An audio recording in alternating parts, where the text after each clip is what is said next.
আমরা মনে করি যে আমরা লোনের টাকায় গাড়ি কিনেছি, বাড়ি কিনেছি, সুন্দর জীবনযাপন করছি, লোনের টাকায় অনেক সম্পদ কিনেছি, এগুলো সব আমাদের সম্পদ।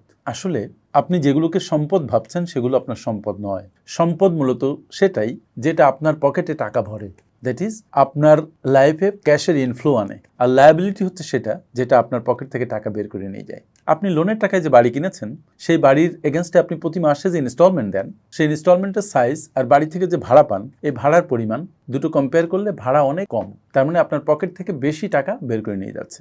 আপনি যে গাড়ি কিনেছেন সেই গাড়ি নিজে ব্যবহার করছেন, কিন্তু এই গাড়ির এগেনস্টে যে লোন, সেই লোনের এগেনস্টে আপনি প্রতি মাসে অনেক বড় ইএমআই দিচ্ছেন। সেজন্য এগুলো সম্পদ নয়। সম্পদ আপনার অ্যাসেট বাড়াবে আর লায়াবিলিটি আপনার অ্যাসেট কমাবে। আপনি যেগুলোকে সম্পদ ভাবছেন এগুলো আসলে আপনার অ্যাসেট বাড়াচ্ছে না, এগুলো কমাচ্ছে। তাই এগুলো অ্যাসেট নয়, এগুলো লায়াবিলিটি। Thank you.